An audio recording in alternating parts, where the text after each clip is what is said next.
names later on. I got you. But you can deal with them. Now that's one too. That is one, Alabama. Just watch me. Just Okay. Just look at me. Okay. Don't move your chair. Just try to stay. Okay. Okay. Perfectly still. Okay. Watch you on the camera or in person? Watch you directly or on the camera? Just, just talk to me. Okay. The camera catch you. Okay. The camera got you. Don't look. Okay. Look at me when you talk. Okay. Like, I'm gonna look at the camera and I'm turn around and look at Two. you. Okay. Okay. Look at me when you talk. Okay. Catch you.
Thank you and welcome to the show this morning. The topic this morning is stages or phases of African American music. Indeed, it's information dealing with the African American musical experience from Africa through the continents. And of course, we have with us to talk about the various stages or phases of the African American musical experience, Minister Gregory Taylor. And of course, Mr. Taylor, you've been with us on a number of occasions, and we've had an opportunity to hear some information in reference to some of your biblical and Christian experiences and et cetera, and the importance of music and et cetera.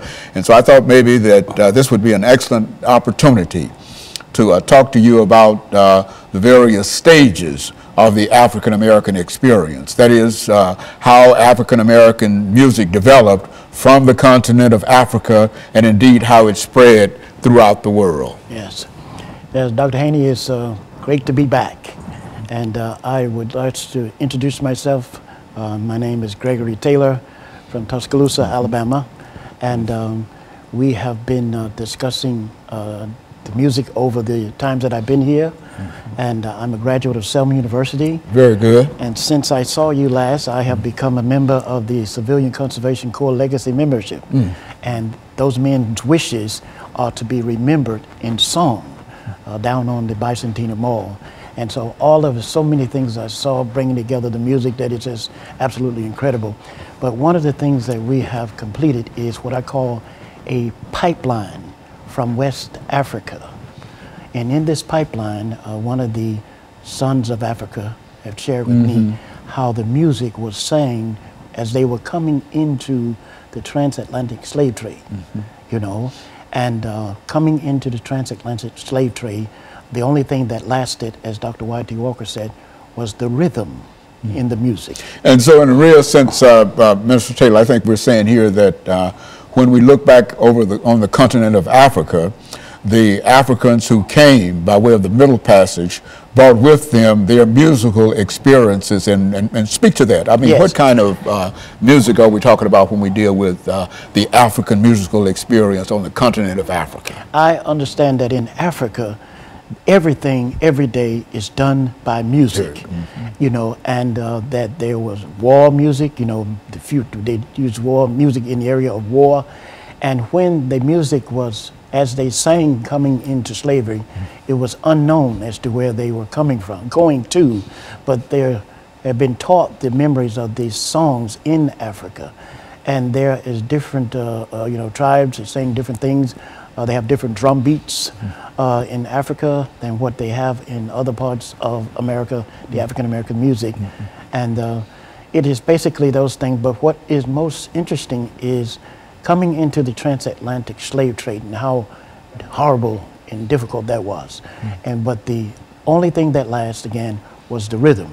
And when Booker T. Washington came back from Africa to America, he said that the children of Africa in the southern plantations have a note of sorrow in their music that you don't find in other African American music in the country of America. And no, go on. And okay. This is the great Booker T. Washington, yes. founder of Tuskegee, Alabama. I mean, Institute in Alabama, the yes. school that you probably know well. Yes. But go on and yes. speak it. Okay. And he said that the children in the southern states, we have a note of sorrow in our music, and it's really not understood in a lot of other African American communities in America, and it's one of the reasons for conflict in terms of music. Even here today in the area of music, you have disconnects where if they could bring the music together, it would do so much to help heal the country. One of the radio hosts at WHBB, Randy Williams, he said that if the African American community respected the power in their music, it would do a lot to do away with the violence that is going on today. And in the church that I came up in Alabama, we were taught the old spirituals before we got the scriptures. And this way it would always stay with you and that type of thing. You learn the scriptures through music, through song in a real sense. Yes, we were, this is where Dr. Harvey, Otis Harvey would say, the old songs were born in the hearts of our ancestors in the fields, and they are our anchor in America and the means by which our ancestry passes from one generation to the next. And so what we're going to do, Minister Taylor, is to take our first commercial break, and then we'll come back and we'll give you an opportunity to talk about the African music as it will now appear in the New World. And of course, we'll be back with our audience following this very, very short commercial break.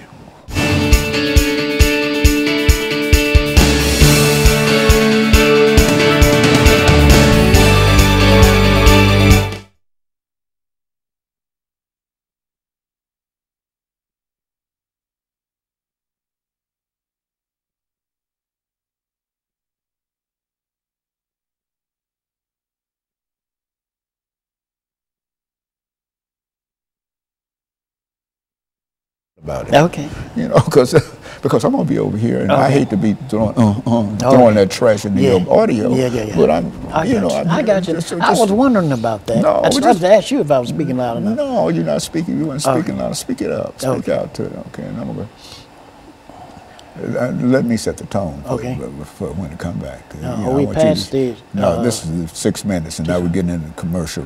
And then when I come back, this is 8 minutes. Okay, now will this be the transatlantic? No, we are in America now. Yeah, in America. Okay, slavery. Slavery, okay. Okay. Slavery, okay. Now I'm going to set the tone in terms of how I want you to speak and the I got you. Sound, okay. I got you. Because it's excellent information, but you seem to be holding it back and whispering to me, and I said, I don't know. But, it's been a long time. You're doing excellent. You're doing excellent. Because you got information. See, that's all it takes. You got information. Yes. So if you don't have any information, then it's a real problem. That's right. But I know you've got information because we've had you so many times before, and you're talking about it now. But I want you to sort of raise that level. Yeah, this is the area which I'm most acquainted with. Yeah. See, I've got 30 seconds. Okay.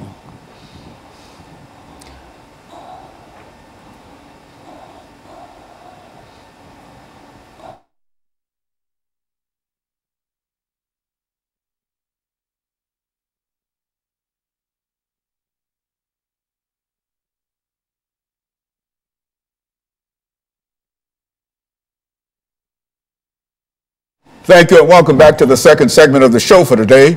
We're talking to Minister Gregory Taylor, and he's giving us some information in reference to the stages of African American music. That is, African American music from the continent of Africa. And in a real sense, I think, as you've already demonstrated, Minister Taylor, African American music will eventually go all around the world. And so let's pick up from where we left off and give you an opportunity to talk about it at where you wish to start. Sure. now I can pick up in the area of the Deep South.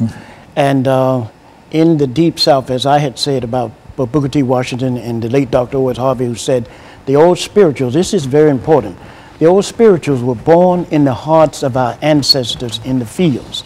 And in the Caribbean, they even referenced to the fact that they knew when they got out of slavery that they didn't have health care or anything like that, but their medicine was in the music. And that's the same thing here in America. And in the area which I came up in, we were taught to always stay near the church where the old songs are sang, because they are our anchor and they're the means by which our ancestry passed from one generation to the next. And the church was like our musical hospital. The first civil rights movement actually took place in Mississippi in a music studio. It wasn't the one that people think it actually was. And I recall when they rewrote the songs in the 60s and went into the streets and sang them. When they come back, Dr. Haney, they were not the same singers they left as. These are key points, and it's very important in order for us to bring the music back that will help heal the country. And one of the professors at Emory University has said, after studying all the families around the world, he concluded that the healing of the American family will start with the point of the old spirituals. And the maestro here, I heard him say in a chemistry class at Vanderbilt University that there's a composer who wrote that one day music will play a great role in saving the world. I believe that we are in that day today. And I've kept my music pure. I'm probably the purest person in America when it comes to music. And this past Sunday, I actually decided to only go to Sunday school, because I don't want to see, for me to make my music pure, to mix it up, that's lose money, you know. And so when you say that you kept your music pure, yes, it means that you don't mix music that you use in Sunday school, church, right, with church worship music or worship music. Right. No. I don't mix it. And one of the other things that have taken place here, the old songs which are born in the hearts of our ancestors in the fields, that was when the European American owned the field. And now I've connected the old songs to a fourth generation farm, you know, in reference to the fact of mentioning to you that we discovered that have inherited a farm in Alabama. So what you have here, that's the heart of the America. The country is the farm, the land and the music. Yes, that's you know, the land that and was the born music. out of the land. Yes, Yes. And one of the other things we have got to go back and do, we have got to look at the side effects of the music from the 60s. And see, like a lot of African Americans have OD'd on the MLK dream and this freedom song, suffering from mental indigestion of the 60s. You can't sing. Well, you can't sing nothing but freedom songs and protest music, you know. And these are things we have got to discuss. And you know, Dr. Haney, I believe today we have got to do more discussing music rather than singing music. Well, I think that's what we're trying to do here now, Minister. That is to talk about the music that you know and the music that we've used for all kinds of purposes. I think you've indicated that music was used in the civil rights movement. Yes. It was a way that we protested. Yes. But we also know that music was also an element of entertainment. Yes. When that's right. we talk about slavery and the African musical tradition during that period, how did Africans express themselves in music on plantations? Well, one of the excellent examples of that is about 2005. Oprah Winfrey had a gala, and she had all of those singers to come together. Maria Shriver, one of the ABC News persons, and they were all singing what I call the modern entertainment type hymns and spirituals. And you had the young singers there, and they were just amazed because they had never seen this aspect of our heritage before. Everybody was amazed, but one of the key things, and I think Sidney Poitier said this, that it was so spontaneous. You know, you can't control it. And in the spontaneity of the music is what makes it what it is. And what I remember was the singer named, I believe, Alicia Keys. She actually caught the spirit of the music. She said, this is something that we have got to keep going.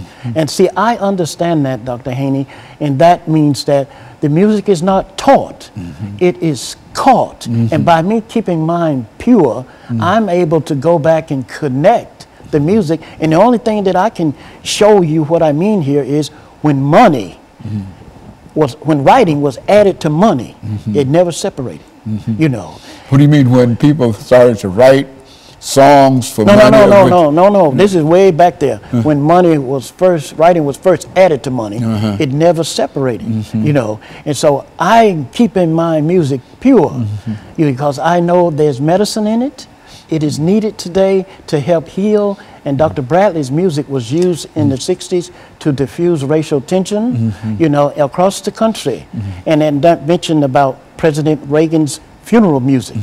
All of those hymns in President Reagan's funeral music, I grew up on them, every one of them, you know. As a matter of fact, when you talk about Dr. Bradley, I think you're speaking of one of the great pioneers in reference to African-American music, spiritual music, and et cetera. So what we would like for you to do, Minister Taylor, when we come back is for you to devote some time in terms of this great pioneer, because I think that most of the music that we hear today, spiritual music and et cetera, will come primarily out of some of the things that Dr. Bradley did, and the most important thing, I think he lived in Nashville, Tennessee. Is that right? Yes, and born in Memphis. Okay, so we've got about a minute, and then we want you to start talking about some information in reference to that experience, and then when we take our second commercial break. But I think that some of the information that you're giving now is excellent, and I think it's the kind of information that we want to use, but we want to wrap it around an individual that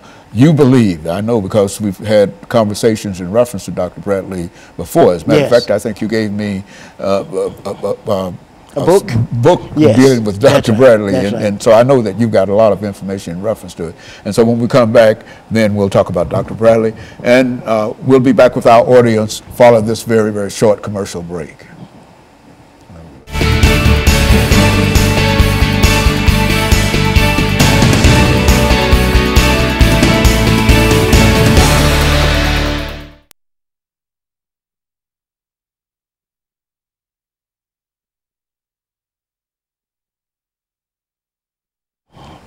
I missed it on. I didn't know where I was, but when you said a minute, I figured that I would try to run that minute out.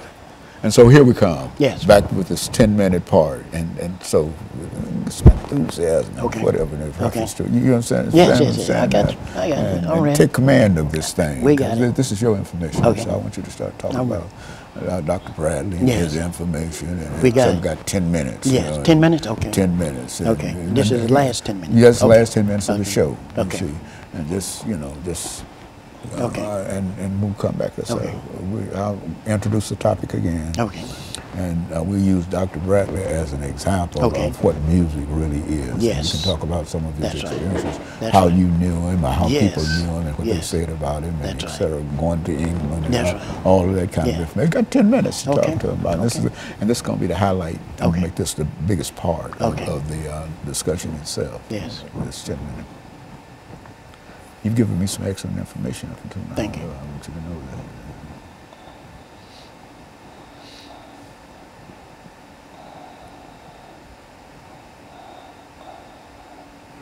Yes, sir.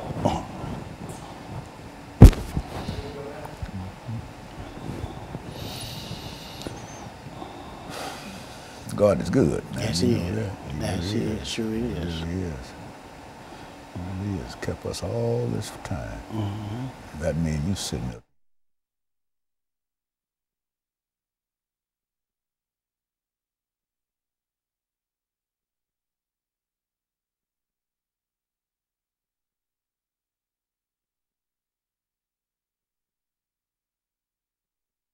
Thank you and welcome back to the final segment of the show for today. We're talking to Minister Gregory Taylor, and he's giving us some information dealing with the stages of the African-American musical experience from the continent of Africa throughout the world. And I think, Minister Taylor, we can pick up during this last 10 minutes and give you an opportunity to talk about one of the individuals that can bring in a large number of other names and et cetera that played such an important part in the musical experience. And this is Dr. Bradley. Talk about Dr. Bradley. I grew up with Dr. Bradley singing in Alabama. One of my friends who considered herself to be the #1 fan said he's an unknown superstar. Sang all over the world, sang in China, Paris, France, and we're getting his CD back into those different countries. His name is in granite on the quarter 3 stars, just about 100 feet away from the Civilian Conservation Corps marble plaque. And what we are doing here, Dr. Haney, we are bringing together the music of Sir J. Robert Bradley to fulfill the wishes of the CCC camp men. And on that stone down there, it said that few men have the opportunity to touch as many thousands as those men did over the years. And also that they say at the end, if they see fit to remember us in song, they will consider that their ward. And I have to mention this gentleman too. His name is Charlie Fletcher in Cleveland, Tennessee. He was a CCC campman since about 96 years old. That's about the age my father would have been. But in reference to Sir J. Robert Bradley, it's all connected. And I have had the opportunity to meet architect Kim Hinton of the Bicentennial Mall. And the meeting was so important, Dr. Haney, that I went to visit his church to see what kind of music they were listening to. And that idea came from me reading about where when Sir Winston Churchill met Franklin Eleanor Roosevelt, he had them to play Onward Christian Soldiers because that was during war. And see, I am a child of World War II. My father was there, you know. And so all of these things were coming together, and the purpose of it is to help protect the country because I have inherited what it means to be safe and sound. And if I can't be safe, I can't be, you know. And but Dr. Bradley, music was used from the East Coast to the West Coast in order to diffuse tension. And his website, I don't know if I could give that out. Yeah, go give that. The website is jrobertbradley.com. And his music, the book, we are working on he's due out on a postage stamp any day now. And we are just hoping that this will help create safe communities, create an atmosphere, because our people, I don't think it's racism, I don't think it's bullying. I think it's an emotion from the 60s that have turned into a virus, that this music used to debrief us from that, or help us to shed those emotions of that era. And these are areas where we got to go, and music is the key for doing that. And Dr. Bradley sang for the Queen of England in 1955. It's in his book. I've always been, we were on your show, Dr. Amos Jones and I, talking about his book, and he sang for the Queen of England. And I have received 4 letters from the Queen of England in regards to Dr. Bradley's music, you know. And so it is just absolutely incredible for someone to invest in his music back then. And I, not to overthrow the government or anything, but I listened to God Save the Queen. And the reason for it, it keeps my memory of all the hymns that we sang here in America fresh. And see, a lot of the music is stale today, you know. And this is the way to keep it fresh, is to listen to those different songs. And when I visited Kim Hinton's church, I think it's the Hillsborough United Methodist Church, and I went in there, Dr. Haney, and they were singing, I want Jesus to walk with me. And I said, they are singing more I am than we are, you know? And so it's these type of things that's happening with the music now, and we have got to get back to this to save the country. You know, one thing about Dr. Bradley, his beginning. Yes. Talk about that, yes, because I think that's right. That's he, Booker T. Washington, right. several, many others during that period were able to rise to great fame. That's but right. Talk about his beginning. Dr. Bradley grew up very poor. For a long time, he didn't have shoes. And there's a story in this book about where they were hungry and they didn't have any food. And he told his mother to forget God or something, and his mother got on him because she had trained him to sing in prenatal. And my mother marked me by the church, and the prophet Samuel But also, Dr. Haney, where I can relate to him, my mother was hungry and pregnant with me. And sometimes I can complain like a hungry, pregnant black woman. But in the reason, it's all there. But the music does so much to help today, the atmosphere. And there needs to be more of Dr. Bradley's music on the radio. If Southern Baptists and National Baptists would sponsor Dr. Bradley's music on the air, I guarantee you it'll do a lot to diffuse the tension. And he wrote someone in England and let them know that he sang at the University of Alabama during the time of the problems between the African Americans and the Caucasians. You know, I was just in the 3rd grade then. But I remember all of those times and things that were going on there. He sang at Stillman College, sang at the University of Alabama, and then there's a gentleman here in Nashville by the name of Charlie Parker. He heard him at Sanford University, and there's a testimony he sent me in order to share with others and how Dr. Bradley talked about that if you love, say you love everybody, you know, and you don't love me, these things like that, the music broke out, you know. And but he has an incredible story.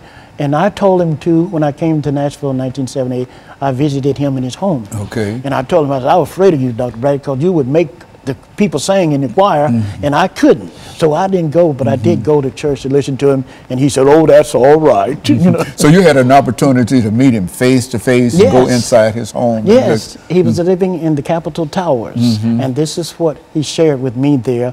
He said, never insult a person in speech. And he also said to me how kind the Queen of England was to him while he was there.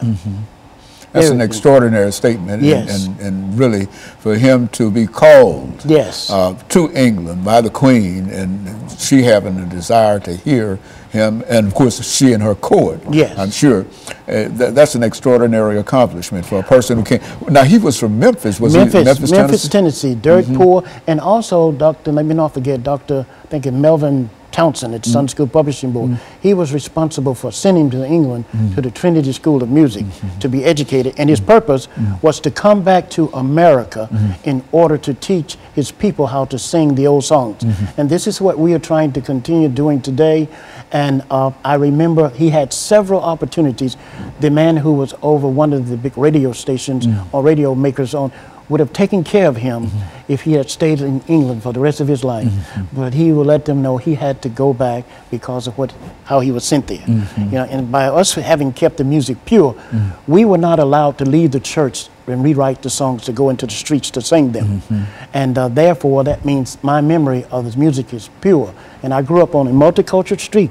There were Koreans, Choctaw Indians, African Americans. My sisters were going to Africa, Stillman, and I met Africans then. So my whole life has been multicultural. And here recently, I mentioned to you, I discovered that just at September 23rd, that my brother was Caucasian, you know, and that has caused me to realize, you know, that humorously speaking, Dr. Haney, I can be half Oreo, half apple, and have 8 colors, Crayola colors in me, because my father roots are from San Well, that was a common situation in a real sense throughout these periods. But when you discover it and you know actually what it is, it helps you to better yourself and well as others, you know. It gives you a better understanding of everything in a real sense, and that life is really great. But its life is real. That's right. And so I think that's right. It's true. But during this last minute, Minister Taylor, let me thank you for bringing back what we consider to be some excellent information dealing with the African American musical experience. And I think one of the most important things that I got out of what we were talking about here today is the ability of the certain kind of music to have a great psychological impact upon people, whether it's through singing or through choirs or whatever, and that music is very, very important. And I want to thank you in a real sense for bringing that information by, and I want to encourage our audience to tune in again next week for another informative edition of Comments. Thank you.